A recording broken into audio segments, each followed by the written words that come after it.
attributes, we're doing 230 agility to use the Catharsis Dagger. We're just dual wielding 2 of those.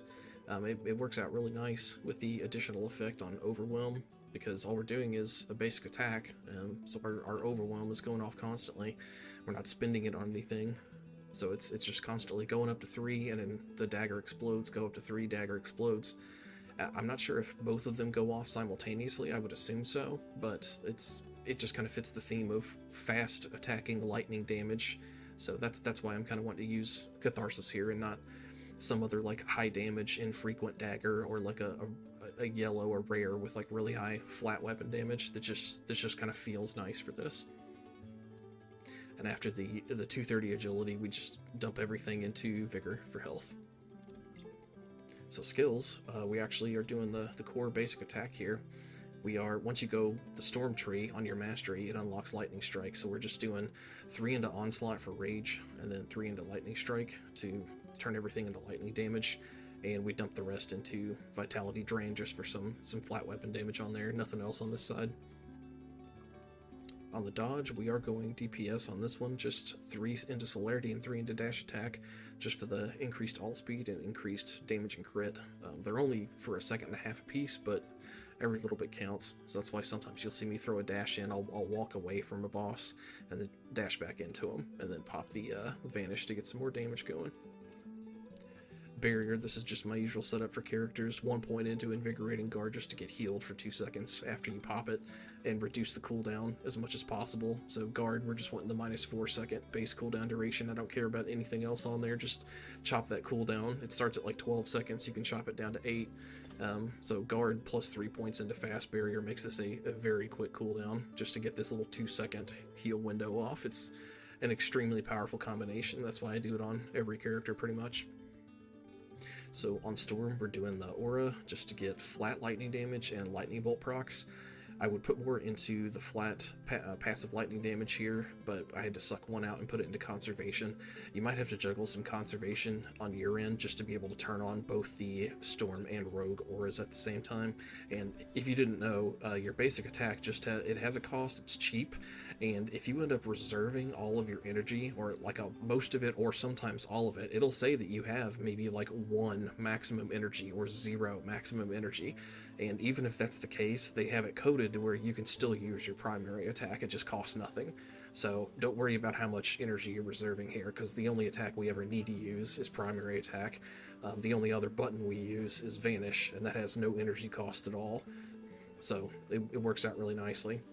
So you'll have to juggle conservation between this and the preparation aura on Rogue, just to make sure you can have both of them turned on at the same time. Obviously, we're doing Tempest, because it's just cheat mode right now, in the Northern Beaches update at least.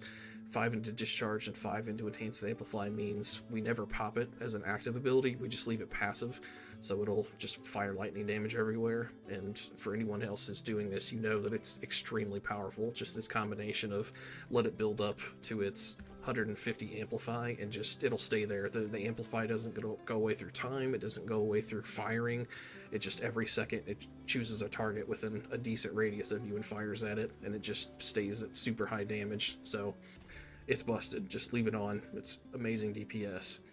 Along with the lightning bolt procs here, we have both of the lightning bolt helper passives. We've got Lightning Evoker and Lightning Bringer. That's pretty self-explanatory.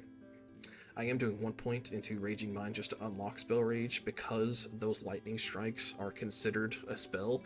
So even though it's just like an ancillary proc on our build, I do 1 point into a passive. It's just enough to give it a teeny bit extra damage. It seemed worth it enough for me.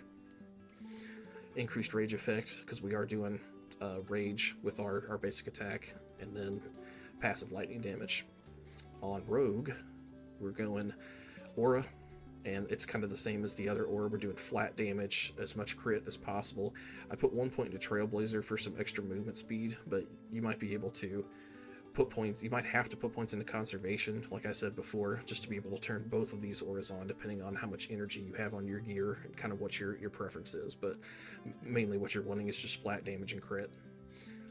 And Vanish, I use 1 point into Flash Powder because it's super valuable just to crowd control that little bit. I really like this 1 out of 5 on Flash Powder. It's very powerful just with 1. And other than that, it's just a crit buff. On the passives, we're just doing damage, attack speed, and crit, so pretty much anything that does any combination of those three is our friend. So with our gear, we're just dual wielding Catharsis daggers, but you can obviously switch these out into just any high damage dagger you have saved. Catharsis, the extra overwhelm proc, isn't really necessary. It's just kind of flashy and fits the theme. That's why I personally wanted to go with it, but you can potentially get higher damage if you just got some really high flat weapon damage daggers saved up. And I do like using daggers for this because they attack so quickly, so you may have equal DPS or even higher DPS by switching weapon types, but daggers, since they attack so fast and we're doing a proc based build with all the lightning strike stuff, that's why I'm going daggers on this. Other things to look out for: shoulders, critical hit chance is always nice if you're wanting to max DPS, and along those same lines on your gloves, attack speed and lightning damage. My rings, I'm just doing some sort of flat weapon damage and combinations of just percent lightning or critical hit chance or just whatever you have. So that's my concept for a primary attack super fast lightning proc Stormblade. Thanks for your time.